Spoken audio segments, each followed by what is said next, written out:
Hello, everyone, and welcome to Canadians with Disabilities and Their Allies. My name is Brent Frain. I'm the host. Today is open mic session, and it's a subsidiary off of Canadians with Disabilities and Their Allies normal shows. Today's broadcast is open mic, and so it's all hands on deck, and it's drop the mic section. It's what goes. It's what goes around comes around. We pass the mic around, take your turn. And who's up first? It would be Dan. Hello, Dan. How are you doing? We've got a packed house. Oh, actually, Ellen just showed up, so that's good. Oh, Ellen's up. First off to Dan. How you doing, Dan? Yeah, what's going on, guys? Good to see you here too, Alan. Just chilling out, enjoying gray afternoon here in Toronto. I'm kind of sick and tired of it being like dead of night at 3 p.m. in the afternoon, but what can you do, right? Move on. Yeah, the sun, the light bulb just burns out, right? Got to replace it every so often, every day. It seems to get darker and darker every day, but it's our daylight savings. Yeah. Yeah. I see Ellen's here. How you doing, Ellen? I'm good. Just give me a memento. Okay. Sure. Yeah, you just let us know when you're ready to be there, be square, because we're all here. On a Friday afternoon. I think I could be square if I wanted to. I'll make you round, square, or just drop the mic. Yeah, or we can look at pink unicorns here. I don't know. Yeah. Oh, yeah. Anybody want a pink unicorn for Christmas? Yeah. I'd like a fat bag of money in a Nova sitting in an alleyway. There you go. Well, or you look at the House of Commons. They sat all night. Yeah, they just sat all night, debating and delaying and delay. Oh, I mean, come on. If they're going to spend all that time going, they could get out some kind of emergency fund. They don't even want to go with the word DERB now. They want to just get some kind of funds out. Who knows when? It's all up in the air. It's like, wow. Are you kidding me? Yeah. It's just, that's another topic in itself. It's going to be a very lean Christmas this year for a lot of people. It is, all we can do is reminisce about old Christmases and I like to remember. I don't know about you, but I was like my sister and I were so different as kids. Like she always wanted to know exactly what she was getting for Christmas every year. Yeah, and she would actually. There was a couple of years where she'd actually open up gifts when my parents went around and like sneak and and see what she was getting and then tape everything back up again. And she thought that I was going to tell my parents, like our parents, and so she got really like, you better not tell. And she thought I wasn't going to, but for some reason she thought I was. So she had made this kind of clay platter. Like she made this clay platter thing for my parents, and it was, my mom and dad said it was just like really ass ugly, right? Anyway, she painted this thing up and she put it in a box, and that was going to be one of the gifts that she'd give my parents. And but she got mad, so she took this thing and then she banged it over my head. And it broke. Oh. She hit me so hard over the head that it broke. And then my parents opened it up. My parents opened it up on Christmas Day, and they're like, "Oh darn, it broke! Oh darn!"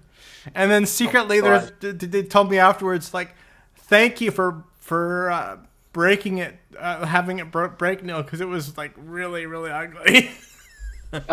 My parents' trick was any gifts for us.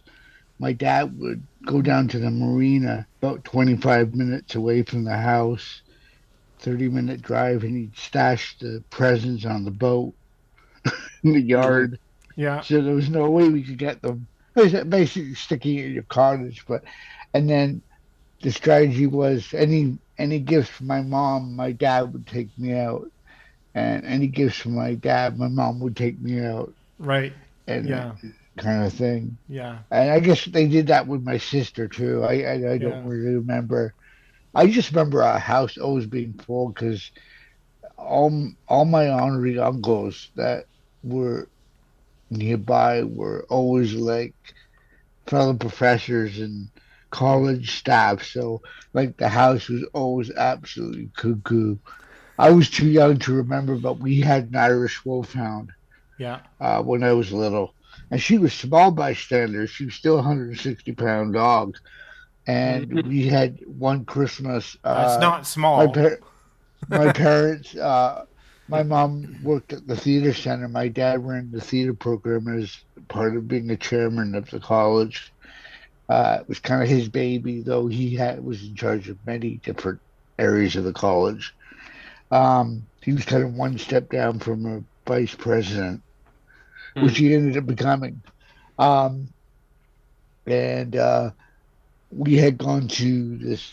We had this big dinner, and it was like, we had this big pine table that they had made up in Manitoulin Island, and it had like two leaves with leaves to make the big table bigger.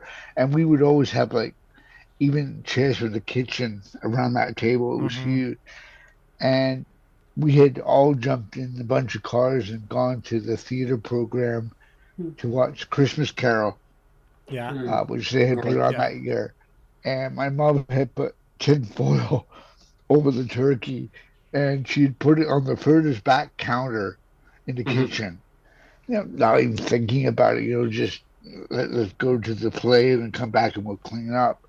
They came back and they found what remained of the Christmas turkey in the Wolfhound's jaws. Oh. Yeah. Oh yeah. Oh, she was bad. Wow. I ended up getting a coffee table from them, the first apartment I got, and I couldn't figure out what I was looking at first. And it was a paw mark from the Wolfhound, and she'd obviously tried to get on the coffee table to get at the grapes or something that they had put on and they had caught her doing it, and she had pulled back, and this mark, and they just couldn't bring themselves to take it out. But yeah, she was big. She pulled me on a sled in the snow, like she was huge. I've seen early photos of her standing on her back legs with her front paws on my dad's shoulders. Oh wow. Wow. Looking down. Wow. But she was just gentle. I mean, she was just such a gentle dog, but she was mischievous.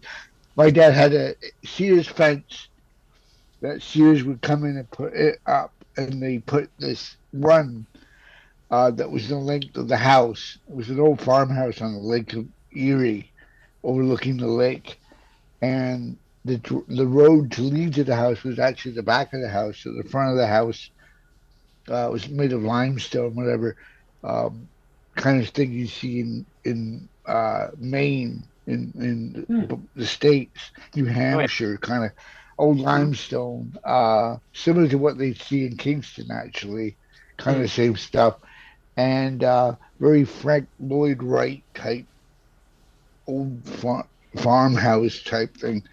And my grandparents were down from Wales, and my parents had gone away, and my grandfather let the dog into the run because you could put her into the run from the back door of the house, or the front door of the house, actually.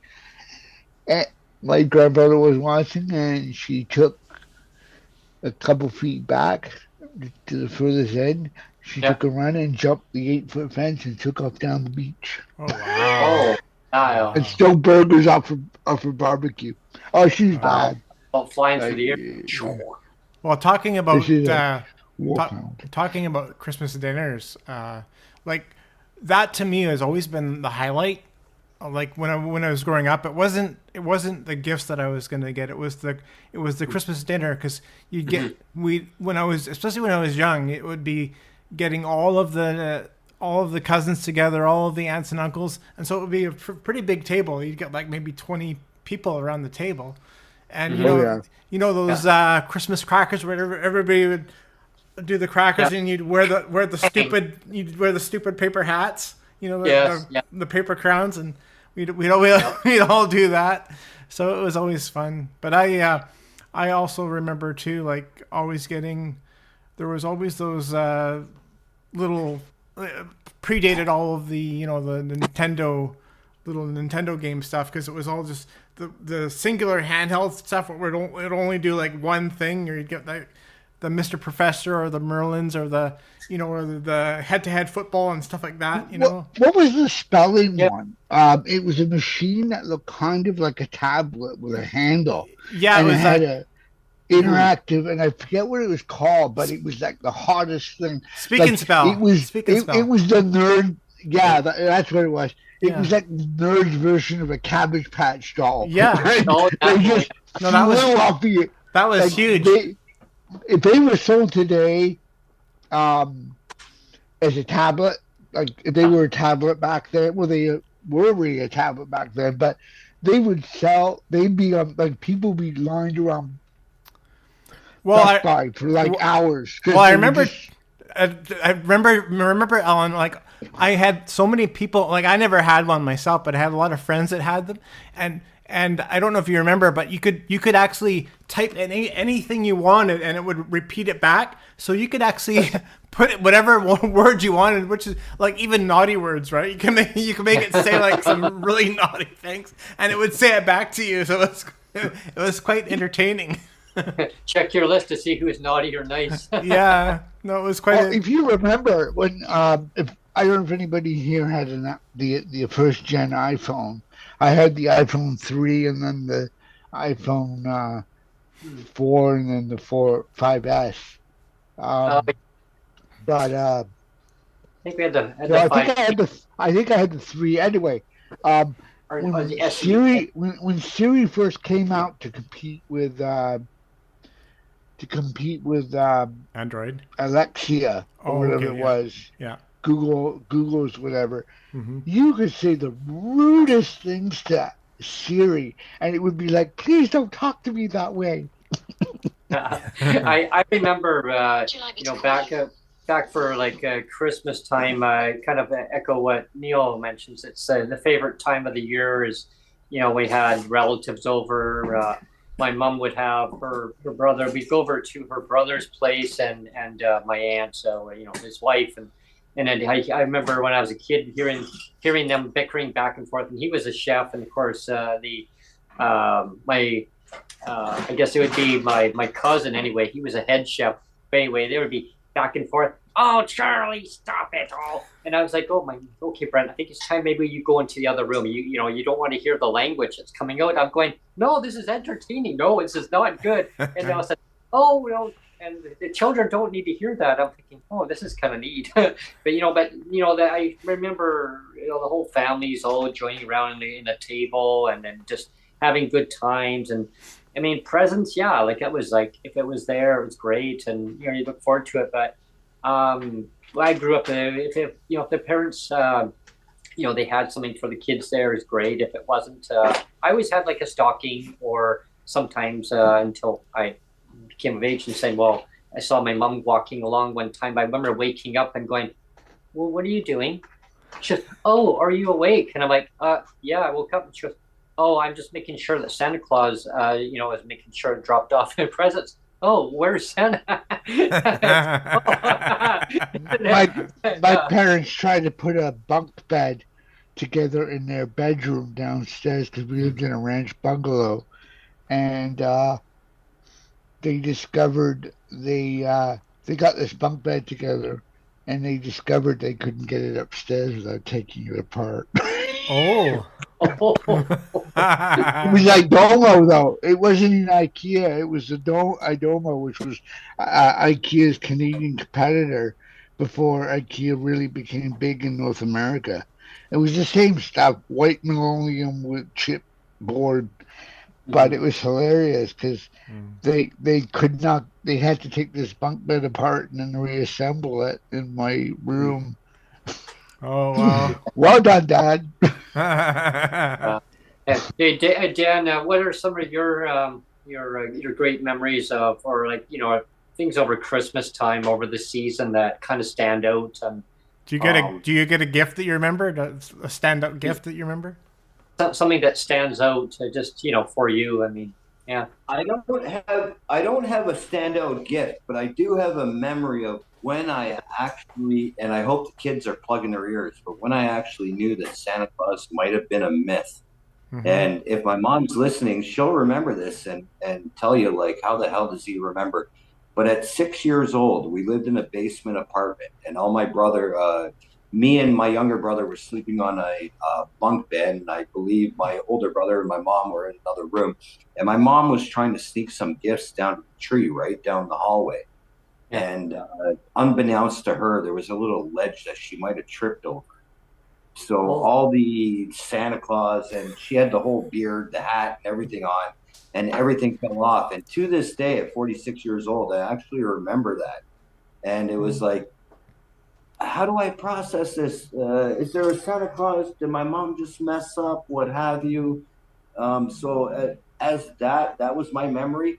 My biggest memory, because back in those days, we all had to share, right? I was a Santa agent. That was what my dad told me. If you see us walking around with the Christmas outfit during the night before Christmas morning, they were a Santa's agent, just making some extra Christmas money. Yeah, and she never kissed him either, right? And the biggest thing I can remember as kids, being from a single parent family, one of three boys, right, to a single mother. It was back actually in 1985 when Nintendo first came out, and there was that game Duck Hunt. Right. And there was only one gun, one orange gun that can go around and shoot those ducks, right? But I was so happy that our mom, I don't know how to explain it at that time. I can explain it now as an adult, but that our mom made that effort to at least make us have an enjoyable Christmas with our friends too, right? That was a connection key, right? Because, like, for example, and it leads into a segue of what Pierre Poilievre is doing right now with his filibuster, right? Yes. Like, all night, all day, all night, and this stupid fuck, part of my language, but this stupid fuck didn't even show up for one of the votes. He voted online, and one of the things they voted against was no to the breakfast programs for kids. I heard Are you fucking, like, Wow. my head is boggled, right? Like, I can go back, and I'll just share one quick story. Yeah, I'll go back to the days. You guys all know who PK Subban is? I've heard the name. Yes. Yeah, so great Canadian hockey player. Played for the where did he play? Bowmanville, something like that. I don't know what the hell it was.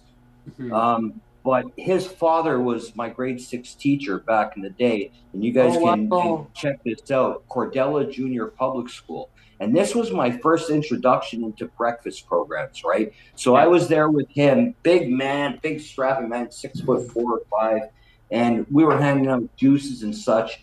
But like, I was accepting those too, right? Me and my brothers were getting those meals too, right? Yeah. So all this crap going on now. I'm sorry to bring a downfall to everything, but all this crap going on now, and everybody's saying, "What's PP doing? Oh, he's 35% in the polls, Yeah.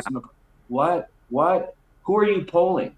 Yeah, exactly. The people that I live with they're not thinking that way. Sorry for that drawn out story. Thank you for letting me go on there. No, that totally is right on track on what we're talking about, though, Dan, because like one ripple effect of some kind of a silly announcement that he has to basically vote down help for Canadians across the country. I mean, the food program to help children. I mean, are you kidding me? This time of the year, people are already struggling like families are struggling immensely, immensely. My son uses the lunch Yeah, program at but school. one of one. I'll give big props to your guys' show. Sorry to interrupt, Brent, but I'll give big props to your shows. I don't know if you guys have seen it or not, but you can go online and check it out. Actually, I don't know what he is, an MLA, whatever he is, but Peter Julian, Yes, yeah, he did a video yesterday or the day before, right before he entered the House yeah, of Commons or whatever that is there, right? He expressed that too, right? And yeah, we can sit here and joke about everything until the cows come home. But yeah, when you're refusing to feed your own fucking children, like I'm yeah, sorry, man, when you're sending billions elsewhere, and we help. That's what we do as a country. yeah, We're all here as guests, right? We're yeah. not here like we're all here. But when you do that and then you say, but you know what? A couple $1 million, we're not going to feed our own kids. Mm-hmm. Oh, fuck, Oh, pal, man. I think this could If I sink had him. any more hair left, I'd fucking pull it out, right? Like, what's I going think it. Exactly. I Yeah. think that could. I think that could sink Pierre, right before we hit 2024. I think, Yeah. uh, because whether you're conservative, you're liberal, or you're NDP, or left, or you're right, or you're center, if you're a parent, oh, they think he thinks they're gonna get his vote. Oh, I know. That was I mean, He's a regardless of dangerous party, I guy. mean, that was the worst thing that he He's could have using done. Mm-hmm. he's using poverty Yeah, I know. First play. Yeah, as a pawn. yeah. He's calling a house in Niagara whether it is a shack or not a shack is irrelevant. Mm-hmm. And to deny any dental or not support any dental is just Yeah. like when it comes to the polls, it's gonna bite him in the ass. And this Christmas thing could really show his true colors. And like as dangerous and as disliked as Trudeau is, Pierre's far more dangerous as a figurehead. Because he's the ultra extreme than Trudeau. Trudeau hasn't done jack shit for people with disabilities. He really hasn't. Definitely showing his true colors, that's for sure. I mean, Trudeau's really done nothing but a lot of signal flagging or whatever the term is. Virtual signaling. Yeah. That's the word. Virtual signaling. Yeah. And he's pissed off a lot of Canadians. But wait till they get a guy like Pierre and they're gonna know what hurt really is. Especially here's one of my favorite phrases I use: "The grass is not always greener on the other side." Is one segment we did is that the grass is blue and the sky is green, right? Yeah, I mean, so, you know, because it is so true. Because people may be like really pissed off. I mean, at the current federal government, right? Well, I always say, one of my neighbors, I said, just be careful. I said, I'm not telling you how to vote. I said, but careful what you wish for, right? Because you may think this is it. Is it the party? Is it the leader? Maybe it's just a new leader you need. I mean, maybe you still believe in the party, but maybe you need a new leader. I mean, who knows? I don't know. I mean, I'm not an expert, but and one thing that Pierre did was about that food program. I know I was really beyond pissed off. I think I've heard a lot of people say this could sink him as far as a leader. Across the country. It's a bad look. People don't like. Look. Totally bad look on what he did. Yeah. That's a child. Listen, here's what the problem is. Okay, there's so many, and we won't get too deep into it today because you guys only do like an hour or two, and like we'll be here till 11 p.m. Eastern, right? The problem video. And part of my French, but the fucking problem is that there's too many intermediate fucking issues going on that people try to push into the whole. Say, for just as an example, folks, basic income, right? Right. Basic income is ideas that, and I don't know how else to explain it because, like, I actually studied it and looked into it this week, like legitly, right? And this is all starting in the States. But the basic income is an idea to help people that are less fortunate or what have you, whatever terminology you want to put on it, right? But it's to defer from trying to use the government and have us as a people get together and implement this type of income that can help everybody, which includes the mutual aid stuff, which includes all the fucking arguments that have made me fucking bald for the past couple months, right? Right. It's different issues going on. What we got to decipher from and take away from is to separate the life and death issues. The things that are going to cause people life and death issues every day, we need to take out of the political realm, so to speak. Sorry about the dog there. You hear him? That's all, you know. That's all. I mentioned politics, he just goes nuts, man. Oh yeah, I know. Every time you mention mutual aid, yeah, it sets him off. I think it's probably somebody knocking on my door for a by-election that's going on every 6 months here in Toronto, right? The thing is, we got to all come together in the sense that put our ideas together and then decipher, okay, is this an election issue or is this a life and death issue that affects the community as a whole?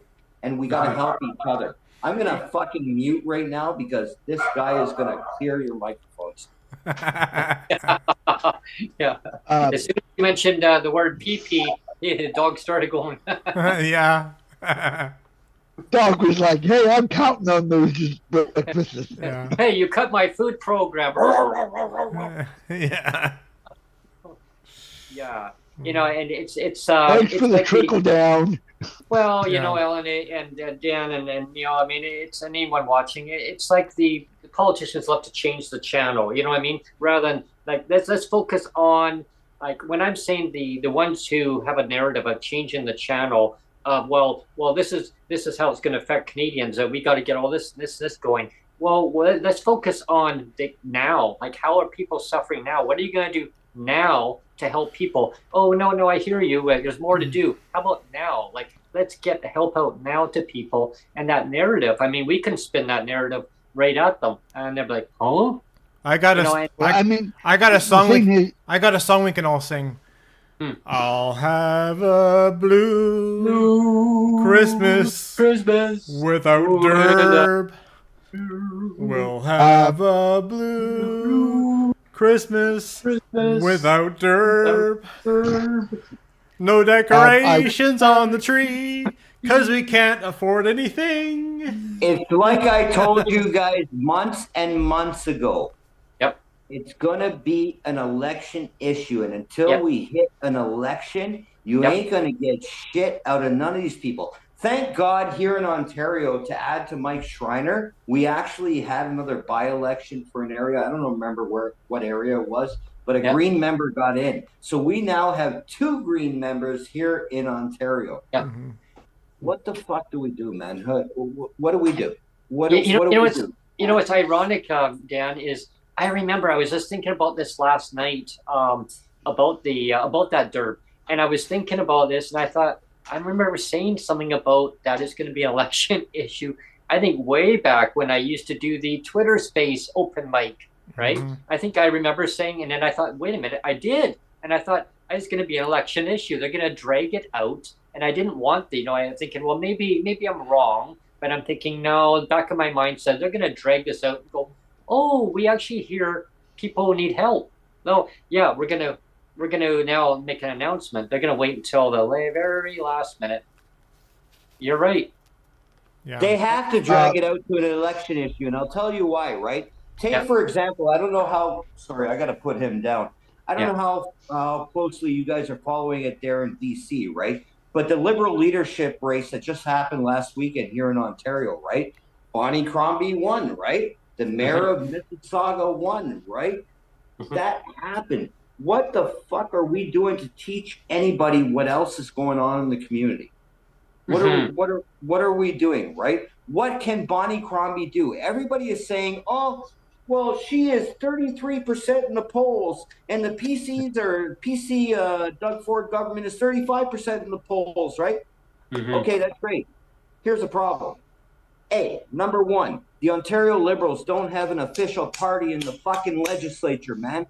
So how is she 33 or 34% against Doug Ford? There's this opposition party called the Ontario NDPs with Merritt Stiles, right? And I'm not I'm not a decided voter or anything yet. I'm just bringing you facts, right? Right. And even if Bonnie Crombie was there, she doesn't have a seat. She doesn't have a Oh my seat. So gosh. she cannot even sit in the Ontario legislature for the Oh, next 3 years unless there's a by-election somewhere. right. Somebody She gives up their cannot seat. sit. She has no power whatsoever within the Ontario Wow. legislature. Dan, So can what we the fuck throw is can she we gonna throw do? in if the RCMP or if that's still going on and they find Doug Black criminally like it goes Trump, right?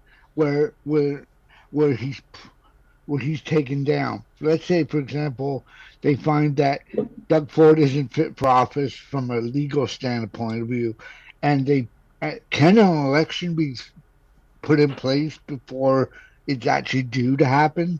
Like, is there a position where we may not have to wait 2 years? No, if an RCMP investigation declares that Doug Ford cannot hold office, it's the same as the presidential office down in the States. Whereas the deputy premier would take over, which happens to be, what's her name? Sylvia Jones or whatever. Uh, So if Doug Ford were deemed to be incompetent, whether it be because he's convicted of a criminal offense, like I think he's going to be, or other reasons, whether Now, it be if death. they found the whole party was aware of it, like let's say the whole tree is rotten legally, right? Let's say they find it's not just Doug Ford and a handful of ministers, but the whole tree is rotten from the base up, Rock the core. which wouldn't shock me. But let's just say, for example, The woodpecker. it wasn't just Doug Ford, but it was the majority of the party. I'm just wondering Hmm. whether So that would bring up a if that would bring up an election. Like if Styles and everyone was aware of this and they were, I mean, like with Doug So Ford's here, nephew, so how bad here, is it nepotism? here's where I decipher from everybody else, right? And I tell you like it's straight. If that were the case, right? Think about it. If that were the case, we just had a fucking provincial election last June. Why didn't everybody go vote? I'll exactly. say it right to everybody's face. Why Yep. didn't you go fucking vote, right? Yep. Totally. And Yep. that's the thing. So are we going to continuously go on decade after decade, a year after year? Rinse, repeat, and do the same thing. Yep. I hate Doug Ford. I hate Doug Ford. Okay, Doug Ford was there in 2018. You could have voted him out then. Doug Ford was there in 2022. You could have voted him out then. I don't fucking like Doug Ford either. And all the people that are dying in our community, in our province, right? Like I'm of the same thought process of Alan, right? Like, what do we do, right? What can we do? But the fact of the matter is, people got to get up and vote, or else, like, what are you going to change? And you're going to get the same result. It's called voter apathy. Yeah. Yeah. If you don't vote, it's interesting. Whenever I see Doug Ford go after an opposition, I remember I'm like, why is everybody surprised? Did nobody remember the way he used to talk to Andrew Horvath in the legislation? You're like right publicly. I tell you, people, friends, her voice is like a nails on a chalkboard. We know he's a sexist SOB. Like, this is no shock. He will use whatever distraction to change the channel he can. I mean, Mary Styles said, I'm like, people aren't shocked that this is his MO. Wow, this is what happened in BC also is when, this is going back when we had Christy Clark, who was our premier. She didn't have a seat in the legislature. So for a bit until one of the MLAs had to actually give up a seat in order for her to actually have a seat. They had called by-election. I remember that. Yeah. Christy. Yes. Yeah, and people would say, I mean, she caused a lot of damage to the province. She didn't like the people with disabilities. No, she made it very clear. I know there was one time where she compared people with disabilities to like dogs in a kennel. Oh wow! Like, Yeah, I remember that time, and Yeah. like, and that's, I mean, not mudslinging at Christy Clark. If she were to hear it, I go, well, I do remember that, and I do remember that people would say, well, they can't afford to live in a certain area. You know what she would say, Dan and Alan and Neil? Mm. Oh, go up north. Just go up north. You Yeah. can't afford it. Just go up north. I mean, is it cheaper up north? Housing is, cost of living isn't, and all Well, your accessibility needs aren't there either. well, that's the thing, Brent. I mean, her words are her words. I Yeah. mean, we can have revisionist history and pretend that she never said those words, but she actually did. So, yeah. Yeah, and it's unfortunate. I mean, it was probably maybe she didn't. I don't know if she didn't mean to say it, but I mean, it was said. Yeah. And I remember, like, even like other premiers that were in. I mean, we had Hardcore too. He was no favor of Well, the disabled. remember Coleman. Oh, Coleman. Oh, yeah, yeah. Remember Coleman. He had the thing about the third world. At least you're not in Nicaragua. Oh, yeah, yeah. And Oh, yeah. when I heard that comment, like I actually had my what do they call that, 10 or 15 minutes of fame then, because I was interviewed on global TV for that. But I was furious because Me too. I just ended up just writing just a response to Rich Coleman because of that, and I posted it on my Facebook, and somehow No, but it is hurtful because it can actually really, it caused a whole ripple effect throughout the disability community. And when people were already suffering in legislated poverty, and they have to make difficult decisions, is it because of housing, lack of supports, lack of income? Obviously, we know it's lack of income because the rates are well below 50% below the buying power of in society, and that has to be fixed. And I don't, people ask me, one of my neighbors said, well, what is the true number? How much is a person going to need? I go, I'm not the expert. I'm not going to say that I know. I'm sugarcoat it and say, yeah, give everybody $5,000 and call it a day. Like, I don't know what the true number is. All I do know is that people should not be suffering. They should have enough for their rent, and I don't call it the word shelter. Enough for their rent, enough for all their basic necessities that they have in life, their disability support to their needs that they need for their disability. Is it a new scooter? Is it a new any kind of device? Is it glasses? Is it any kind of mobility device that they need? Anything that's accessible. I I'm mean, to mention what you were saying in the podcast with Cheryl yeah, is I'm deeply worried that Doug Ford's going to try and claw back the CBD if it comes to fruition. I just don't see it past him. yeah. Like I I mentioned, think he's going to do something underhanded. yeah, Whether it is two things. The second being the extreme, which is to claw dollar for dollar back, or at least 50% back. And secondly, if he isn't going to financially hurt, he would try and drag out the negotiation to the federal till he can get something for it. well, it's like Until he yeah, until you he like what feels I mean. some, like, Yeah. think of it from see it from Doug Ford's POV.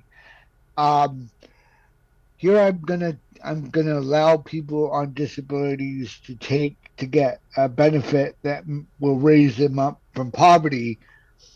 But what do I get for it from the federal government? What's in it for me? And until he figures out what's in it for me, to ignore and leave the people with disabilities alone, Mm-hmm.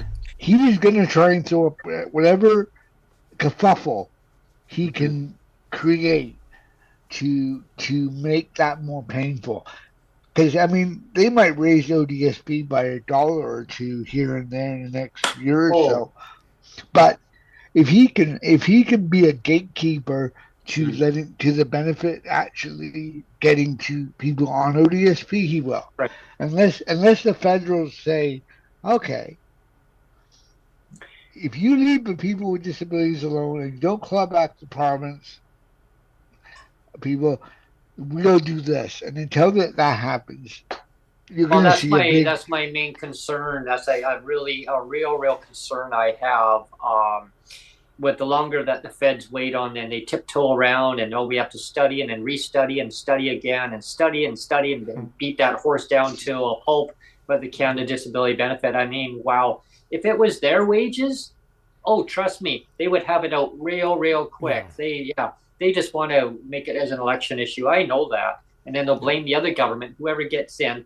Then they'll say, oh, yeah, we got the shell of it. We now have to restructure the whole thing because it is law. So, I mean, they can't turn it around and say it's not law now. But they can now take another who knows how long to now get it implemented in. Meanwhile, people suffer. So what I'm telling people who are watching this right now, I want you to go and talk to your local MLAs within your province, put pressure on your premiers, okay? Get the rates high. Now, if the feds eventually do that, well, maybe, yeah. But in the meantime, people need help now. So you put pressure on your premiers to do what they need to do to get your rates up. In the long term, do I think that we need like some kind of, I know, Dan, we'll talk on another segment regarding basic income stuff. Do I think that's what we need going forward? Absolutely. Absolutely. To what degree? I don't know. Because these systems are designed to keep people suppressed down. And politicians will throw a little, as what Sonia always calls it. What do you call it, Sonia? Pittance. I always point my finger to her and say, what do you call it, Sonia? That's a good I call it British term. Breadcrumbs. I call it breadcrumbs. Pittance is a very old English term. It's like calling your apartment a flat. Exactly. Not an apartment. A flat there, matey. A flat. And here you go. Here's $50 this year. I got it from Delphine. I got it from Delphine. But $50 this year. But don't worry, next year, you know what? We can't afford it. We have to be fiscally responsible. So we're going to skip a year. But you're going to have to wait till the next following year. When my rent went up, but the cost of living went up. Well, hey, as long as you pay your landlord, I mean, does it really matter? And that's why I said to my landlord, she says, well, why didn't you get a rate last year increase? I go, I don't know. I said, but the government says, we've given five raises since we formed government. Yeah. But here's the thing. I want Ellen's and Dan's view on this one. Actually, you can chime in too. The state-of-the-art computer system that we're going to be getting in 2 years, it's going to be immaculate. It's going to handle big payouts. Yeah. Because the current can't handle big payouts right now. But apparently in 2 years it can. Maybe Dougie in Ontario, hey, maybe Christmas present. Maybe he'll get the state-of-the-art computer system too. No, listen, I'll tell you straight up. Here in Ontario, here's what it is. Point blank, get the swear jar ready. Ontario politics is fucked, right? Yeah. Ontario politics is fucked. I want you to think about something. I encourage everybody, everything you just said, bang on, follow it, right? But especially here in Toronto, I encourage everybody to look into the media, the mainstream media. And I'm not doing this in the sense of the Hong Kong convoy people. Yeah. I'm doing this in reality, right? Okay. Yeah. The NDP here in Ontario was voted as the official opposition. But the media keeps playing the PCs against the Liberals. Of course. So, A, what the hell does that mean for voting here in Ontario? And B, who's really in charge? Are we really a democracy that's voting in two different parties to fight against each other? Or do we got to go to the mainstream media and say, hey, listen, everything Brent's saying is right. Why isn't it happening? Yeah. Oh, it's because you want to save your Doug's fucking house at the end of that street at Royal York and Lawrence near the metro, where everybody seems to want to congregate to we shouldn't have to do this. It should be an instant life and death situations, whether it be healthcare, whether it be daycare, our seniors, our PWD, obviously. We need to take care of. We got to stop, quote unquote, politicizing this shit. Exactly. And then actually do something about it and get results. Otherwise, you're just running around in a circle, and you're not doing nothing. It's and I encourage people to take your lived experience stories. I mean, come on to my show if you want to come on to my show. Talk to us about your lived experience stories. I also want people to contact their local media. Talk to your local stations. As a Global BC, is it CTV? CBC, I'm not even going to go there on that one because CBC apparently, they're making $16 billion in profits. Hey, they could give themselves raises. whatever. I'm not even going there about CBC. You know what? They need to figure things out themselves. So I'm going to say CTV, global news. Okay. If you're on the island and on Vancouver Island in British Columbia, talk to Czech News. If you're in Ontario, I'm not sure, maybe TVO. Talk to TVO, breakfast, or how about breakfast television? Yeah, get them on. Tell your stories on there. I mean, whatever province you have your local TV station, and some of them do have local news stations. Put your stories out and get the media, get them buzzing. Say, I like to tell my story about me as a person with a disability in my province. Will you cover my story? Yeah, I tell you, you know how much ripple effect this was going to cause? This is really going to cause and expose out the issues that are outstanding, that are being neglected, always excuses of, political gesturing, whatever party it is, of going, yeah, I hear you. Yeah. And that's all we do. We hear. But then they say, yeah. And when they get into power, oh, yeah. Then they blame the other party of saying, oh, no, like they did this. Work together, people. Yeah, we came and found out it was much worse than we thought it was. Yeah. So I used to hear that line all the time. Yeah. Near the end of, if people want to go back and watch Cheryl Hardcastle's podcast from yesterday, it was really good. And near the end of that conversation, she kind of inferred, like she didn't really say it outright, but kind of inferred that this legislated poverty is actually a health emergency. It's a health. It's a health crisis. And governments don't see it as a health crisis. When you have legislated poverty, you're creating a health crisis. Absolutely. And also too is the segment that, and I don't like to always refer to like different guests, but the ones that I've had on, I recently, I mean, all my guests have been absolutely 100% awesome. There was one guest, that we just had on recently too, before Cheryl Hardcastle, Debbie McCoy. Mm-hmm. Really great interview that I had with her. We talked about DERB and exactly what Dan, like we just finished talking about it. It's going to be an election issue. DERB, she said it's not happening. Mm-hmm. Like she said right away. I mean, she pretty well she threw me under the bus. She threw me under the bus, you guys, but not in a bad way. Like. And I said, well, it's the Liberals. And boom, it's like, she goes, no, it's been every government that's been in there. It's like back and forth. I know we joked about it one day and I was just like, wow, they threw me under it. But no, it was a truth pill. It was a truth pill was what it was. It was in a good way though. It was in a good way. But wow, her perspective. And it's so true, though. It's so true. Mm-hmm. And I mean, all these excuses that they always give, the politicians give, and I'm not pointing fingers of saying who's right and who's wrong. All I say is that the urgency, let's treat it as a crisis, because it is a crisis. It's a health emergency, Neil, exactly what you mentioned. Mm-hmm. Let's treat it as a state of emergency. Mm-hmm. Yeah, maybe Trudeau can enact a state of emergency for PWD in Canada. Yeah, I think a lot of the gatekeeping, and it's not because I don't like her. Well, I don't, but it's Freeland. I really think she's a bit of a gatekeeper. Oh, we're not doing that. She's got that gatekeeping vibe about her. That and those beady little eyes. Yeah. I used to hear I got a funny fucking suggestion then. Sure. In October 2025, when our next federal election is called, yep. Everybody get up and fucking vote, man.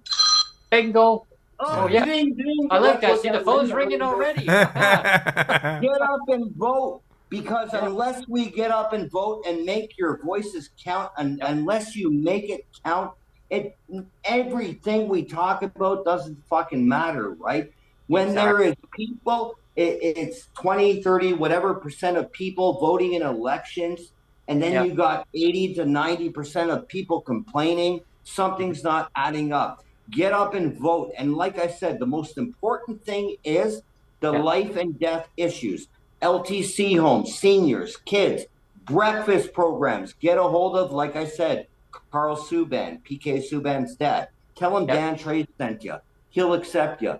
let's get something going here, because unless we do that and we keep sitting here year after year going, oh, like for example, like I said earlier, oh, Bonnie Crombie is going to be the savior of Ontario, right?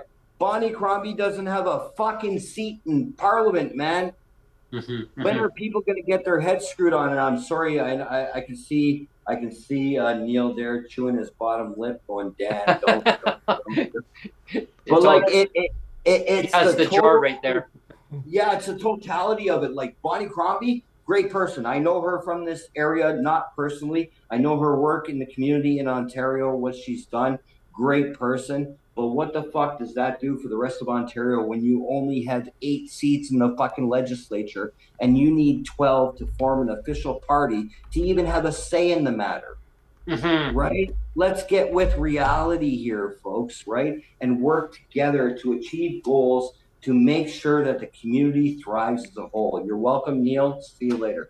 You know, What I want to see next time is what I really want to see next time, because when the last debate was up, when Green went after sorry, no, was Mike Schreiner really put Doug against the wall as far as hockey terminology is, and he had him right pinned against the wall the whole debate. Mike Schreiner was just like bam, bam, like it was like Dougie was getting checked, body checked every 5 seconds. But what the divide was Andrew was so uh, at neck and neck, each other's neck with the liberal guy. I forget his name. The guy that Crombie just replaced. If they had come together with Mike with Mike and created a tripod of sorts, and said, for the better good of our parties, this leg's got to go. And if the next election comes around and Stiles and Crombie can actually, for the better of Canada, say we got to put our differences aside, compared to our likes, and work with Schreiner and bring this guy down. A friend of an enemy is a friend, whatever that term is. An enemy of an enemy is a friend. So I want to see that outcome. That's what I'm hoping, that even though Crombie doesn't have a seat right now, when there's the next election and she's up to get some seats, that she works with the Greens and the NDP, because I think Doug's on the edge of, he's on that cliff edge, and he's just got a couple branches to hold on to. And I think he can be brought down if the other parties put their crap aside. Yeah, I'm going to play a little clip for you here. It was from, I'm not sure if you've seen it. It's from Bonita Zarrillo, MP Bonita Zarrillo, a recent speech that just a little clip of a speech that she gave in the House of Commons just the other day. Here we go. Earlier this year, I tabled a petition earlier this year, and very recently, actually, I tabled a petition brought by the community around a disability emergency relief benefit.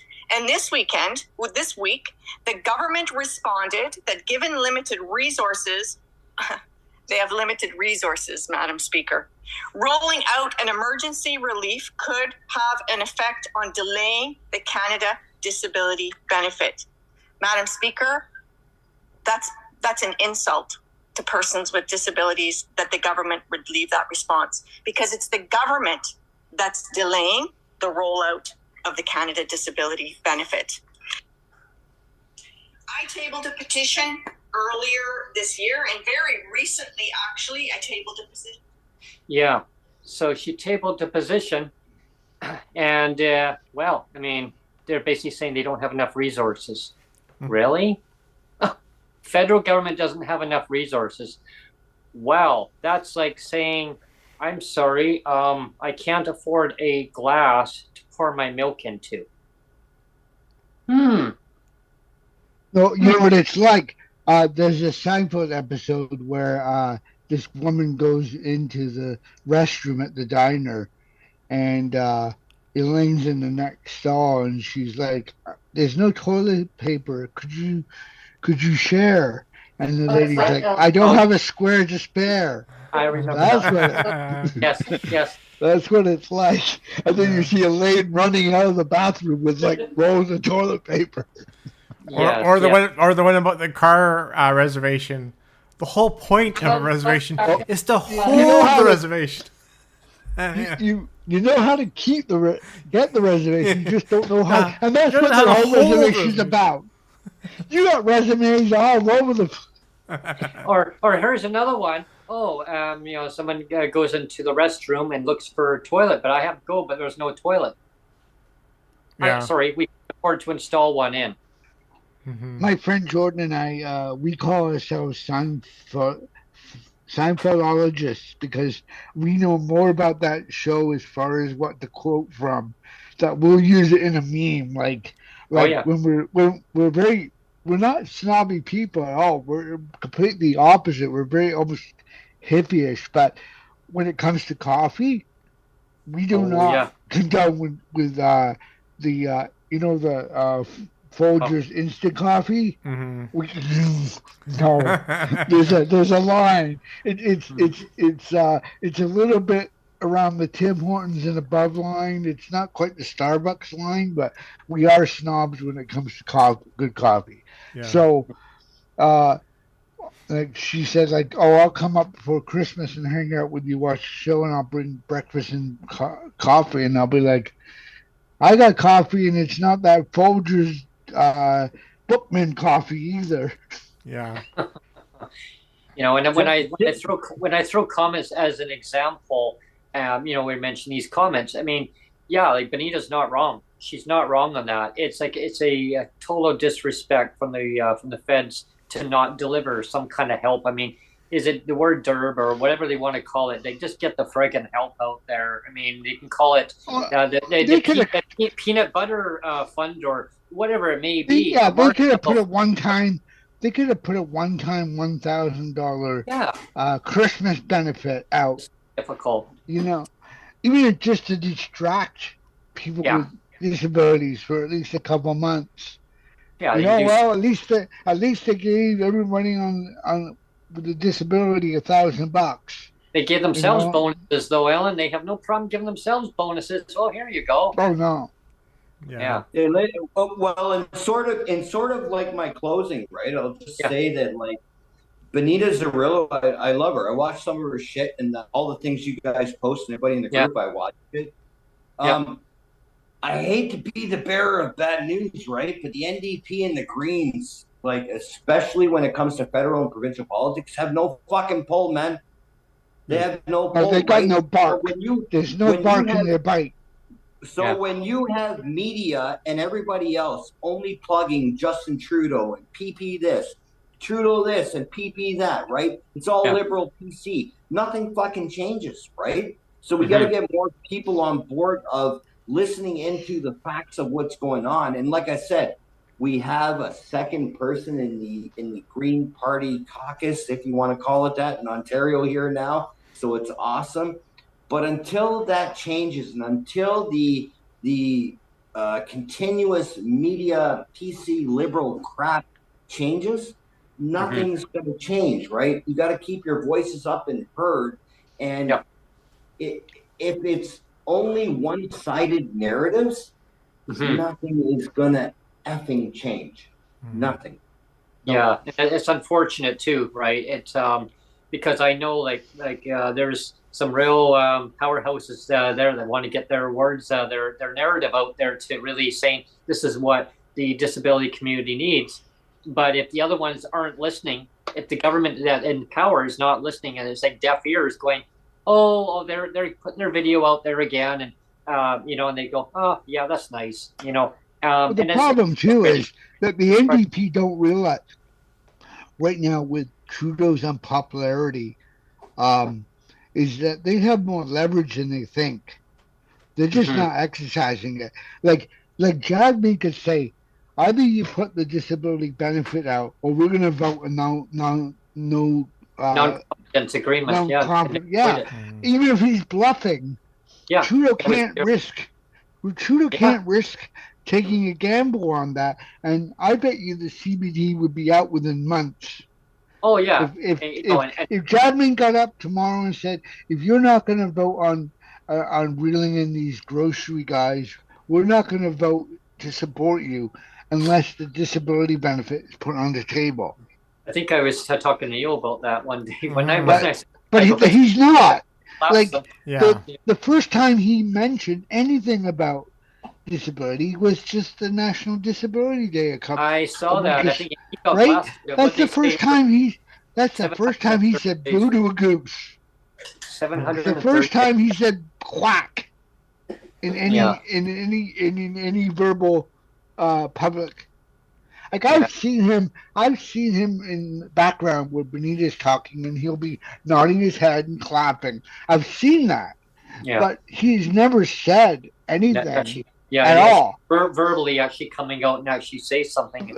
I mean, he has the power to do it. But he has more leverage on the Liberals than he thinks. He's just not exercising it. But if he used and I hate being a pawn in the government. It's a pet peeve. But if I don't mind my disability being used as a power struggle if it's done for the right reason. And if it's done for the reason of leverage, then, I'll tweet all day long. So listen here, in very quick closing, this is what it boils down to. When you guys get off this fucking call right here, right now, go Google, research, YouTube, whatever you have, Ontario, right? You're going to see Doug Ford because he's the premier, and you're going to see Bonnie Crombie as the Liberal leader. Our fucking voted in opposition party is the NDP and Merit Styles. Oh, yes. Okay, our voted in, our democracy, right? We voted them in here in Ontario, was Merit Styles and the NDP party as the opposition. But yet, every single day, all we're talking about is Doug Ford and Bonnie Crombie. If anybody tells me that media doesn't control elections, I'm going to use no, I'm not going to use the word, but it begins with an R. You're R in the head. You're R. Anybody that tells me that media doesn't control the elections, because our official opposition, and I hate them just as much as I hate the Liberals and anybody else, is Merit Styles. Well, think about what happened last election, right? That guy you guys mentioned earlier, he's now the mayor of Vaughan. It's Stephen Del Duca, right? And what happened when he went for the Liberal leadership? He didn't have a seat. He didn't have the support in the province. He got turfed because he sucked. And then he ended up as the mayor of Vaughan. And now you guys are now voting. And I say you guys because I don't give a shit who becomes leader here in Ontario. But now you guys are like voting in for another Liberal leader. Like, when are people going to, like I said, stop pulling this out and start coming to reality, right? I'm going to run into a wall after we leave this conversation. So you can, you can suck and still be mayor. Doug Ford wants to change the channel whenever he can. As soon as his feet are in a bucket of boiling dog poop, that's when he starts attacking other people. As soon as he can change it's like we used to have CBs or walkie-talkies or whatever, and you could change the channel on your CB to another state channel. That's what he's doing. He's like, oh, I'll attack some other base because I know that base is weaker than mine. He's a bully. He'll use his bully tactics. It's too bad. And once in a while, he listens to his partners without opening his beating mouth, and he'll go for another attack because it keeps him insulated by his base. Oh, see, there's Doug Ford speaking up for us again, And oh my God. Anyway, we can wrap up today if you want a bit early because this is a good session, but we could do closing comments now if you want. Yeah, I mean, how's everyone feeling? About the time on the session. I mean, do you want to go for a few more minutes, or You're do you? you're I'm you're good asking either way. Alan how he feels on developing a comment and a session on Doug Ford. Go ahead, I dare you. What? Hmm. Don't even get me started. Well, that could be arranged. I'd My say it's a my good hate time, my hate is strong with that one. That force. The force is and I'd strong. say Yeah. it's a good time because I know it's getting close to Neil's family time, right? So what I'll Yeah. say in closing Yeah, is I thank you guys for doing this shit every week, right? of course. And to each and every person that's listening, right? Again, we're not here against one side or the other Oh or no. what have you. But when bullshit comes up, let's call it Yep. out, right? What I want you guys to do, and I'm only repeating it for the 15,000th time because it's really important here in Ontario because if you let it go any other way, it's bullshit, right? The Yep. media is saying it's Bonnie Crombie and Doug Ford, but Yep. Doug Ford is our premier, and Merritt Stiles is the official opposition. Hmm. Go to the NDP party, go to the Liberal Party, go to the PC party. Like Yep. these guys have been saying here, make your voice heard, and Hmm. and like don't come under any false illusion that there's going to be any election federally before 2025 because it ain't going to happen. And there's nothing going to be provincially until 2026 here in Ontario because it ain't going to happen. Follow those timelines, help each other out, respect each other, and I don't know, as Doug Ford would say, God bless, right? Hmm. Hmm. I totally value your comments on that, Dan. Very well said, very well put out there. And just to kind of echo your comments on that is, like, I guess the moral of the situation is every vote counts, right? Every vote counts. It doesn't matter for who you want to vote for. Get your vote out there. So if it's on in Ontario, as we all know what's going on in Ontario, it's not good, right? I mean, that's just a nice way of sugarcoating it. Not good. I mean, we know it's terrible. Oh yes, But it's like the yesterday same. It's I like the same result. That it's like a rinse and a repeat, and that's what happens. That they keep getting back in again. If you don't want them in, get your vote out. And they say, "Oh, my vote doesn't count." Yeah, it does. Your vote does count. I don't Brent. I don't think Doug Ford would get another term.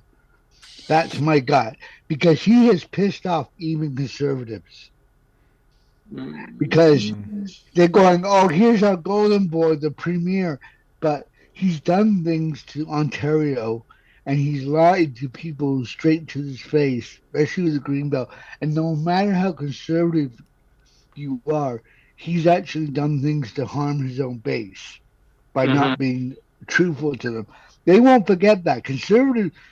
My brother-in-law is he's very Christian. He's very conservative. He doesn't believe in social protection for people, and he's very right. He could be very far right, and and they tend to vote conservative. Mm-hmm.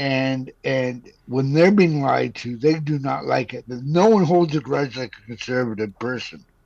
They hold that grudge to the day the final curtain. Trust me, I've known people who Christian that are conservative and they hold a grudge.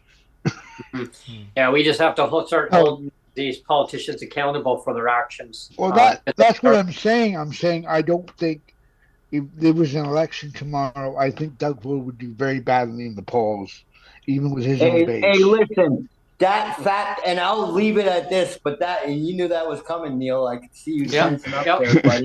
Yep. But that fat piece of crap came into an election in 2018, right? And nobody did fuck all about him, right? Part of my language, everybody, right? And then 2022 came rolling around, and nobody did anything about that fat fuck. And now you think that coming up in the third election that people are going to do something about him?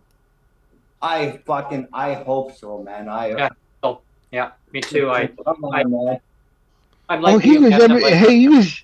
What I've seen over the last year or so, like even before his election, is he hadn't done anything with the green belt that was known to anybody, at least in this last election.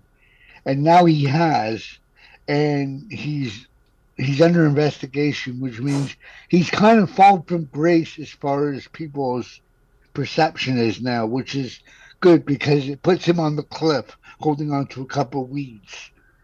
It just means that the people that can vote, if they go out and actually do that, he'll be down the cliff. I can't whistle, but insert whistle. Yeah, it's like And it'd be like a falling whistle too. yeah.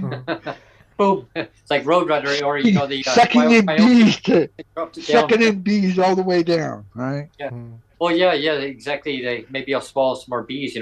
Oh, it's ironic that he sucked back that bee because I actually found a photograph of him at a Halloween event. He said, and he's wearing a bee costume.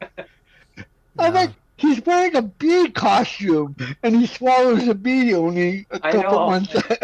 I still remember that news conference. He said that little sucker is still buzzing down here. Yeah, that's funny. Oh man! But he's not wearing any bee outfits for Halloween anymore. That just touches it close to home. Yeah, especially if it stuck him in the back of the neck or something on top of that. But with that being said, it's every vote counts, and it's just holding your officials to account at provincial level also, and I think is gearing up and hoping that the feds will do that. Obviously, as we know, it's going to be a long pathway off. Right. What I'm saying is, I think right now Doug Ford's trying to hold on as much as he can to the golden ticket, to the Willy Wonka ticket, but now he's in some trouble. Yeah. And well, if he's proven guilty of legal donations and the greenbelt and all that, he's in real trouble. And I don't think he'll weather the storm at the next election. Yeah. No disrespect, but you can't hold on to a 10-pound rope when you weigh 300 pounds, man. Have a good night, everybody. Yeah. I want to thanks, Dan, for coming on, and thanks everybody for tuning into today's open mic session. And for Ellen for coming on. And for Ellen, it's been great for you coming on, and anyone else who missed out on today's session, stay tuned for when the next open mic session will be launched. There's going to be some upcoming guests coming up. Next week, and closer to Christmas time will be coming up. But we're going to be having a special segment coming up later next week. I'm not going to give anything away, but we have a little segment coming up next week, and one of our guests that are going to be coming on has been on before. But we're going to be doing a little pre-Christmas segment of a Christmas cheer, shall we say? That's the only hint I'm going to give. And I'll give a hint too. There may or may not be karaoke. There may not be karaoke. Yeah. Well, I've got my cranberry. I just can't afford the turkey. There you go. Oh. You're halfway there, Ellen. Yeah, quarter of the way. Stovetop. That's like the pot of spaghetti. It's getting there. Yeah.